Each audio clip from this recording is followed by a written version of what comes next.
China మాంజాని ban చేశాము అంటున్నారు, కానీ ప్రతి సంవత్సరం కూడా చైనా మాంజా అనేది ఇక్కడ ప్రత్యక్షం అవుతూనే ఉంది. ఇప్పటికి కూడా ప్రతిసారి కొన్ని ప్రాణాలు కోల్పోతూ ఉన్నారు. కానీ దీన్ని ఎందుకు స్టాప్ చేయలేకపోతున్నారు సార్? మళ్ళీ ఇంకొకటి, ఇది డ్రగ్స్, మనకి బెట్టింగ్ యాప్ పైన కూడా, ఆ యాప్లలో కూడా బెట్టింగ్స్ గేమ్స్ ఆడిన వాళ్ళు, బెట్టింగ్ యాప్లో పాల్గొన్న వాళ్ళు చాలా మంది కూడా డబ్బులు పోగొట్టుకొని ప్రాణాలు ఇప్పటికి కూడా కోల్పోతూ ఉన్నారు. ఈ 2 రోజులలోనే ఇద్దరు కూడా వాళ్ళు ఆత్మహత్య చేసుకోవడం జరిగింది. దీనికి స్టాప్ ఎలా స్టాప్ చేస్తారంటారు సార్? చైనా మాంజా గురించి వాళ్ళు చెప్తారు. దాని తర్వాత నెక్స్ట్ క్వశ్చన్కి నేను ఆన్సర్ చెప్తాను.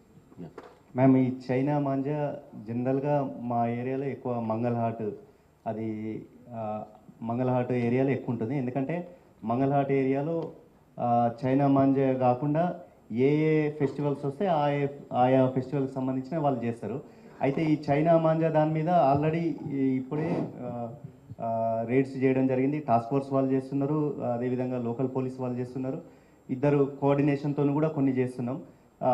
అంతకుముందు ఎట్లుండేది అంటే వచ్చిన తర్వాత రేడ్స్ అనేది అదే ఉండే. ఇప్పుడు ఈవెన్ అది రాకముందు నుండేలే చేస్తున్నాం. ఈవెన్ నిన్న నైట్ ఆపరేషన్లో కూడా, ఆపరేషన్ కవచ్లో భాగంగా కూడా ఒక కాటన్ సీజ్ చేయడం జరిగింది. సో అది ఇంకా జనాల్లోకి వెళ్ళక ముందే మేము ఆ విధంగా ప్లాన్ చేస్తున్నాం. ఇప్పటికి సుమారు అంటే మా జోన్లో ఒక 12 కేసెస్, అదేవిధంగా సుమారు ఒక 20 అక్యూజులను కూడా మేము అరెస్ట్ చేయడం జరిగింది. వాళ్ళకు అవేర్నెస్తో కల్పించడంతో పాటు ఎక్కడైతే వీళ్ళకు మెయిన్ సప్లయర్స్ ఉన్నారో, లైక్ ఢిల్లీ కావచ్చు, తర్వాత ఈ మీరట్, ఆ లింక్ వరకు అక్కడ కూడా వెళ్ళి లాజికల్ ఎండ్ వరకు కూడా తీసుకెళ్ళి వాళ్ళని కూడా అరెస్ట్ చేసే ప్రయత్నంలో టాస్క్ ఫోర్స్ వాళ్ళు, అదేవిధంగా మేమున్నాం. సార్ డైరెక్షన్లో కూడా ఇది రెగ్యులర్గా, అంటే మీకు బయటికి కనబడకపోయినా ఇంటర్నల్గా మేము డైలీ వీటి మీద రేడ్స్ చేస్తున్నాం. అండ్ రిజల్ట్స్ కూడా మీరు ఆల్రెడీ చూస్తున్నారు. కేసెస్ కానీ బాబిన్స్ కూడా సీజ్ చేయడం అనేది అది జరుగుతుంది. సో ఇంకా జనాల వరకు వెళ్ళకముందే మేము ఇవి చేస్తున్నాం మ్యామ్.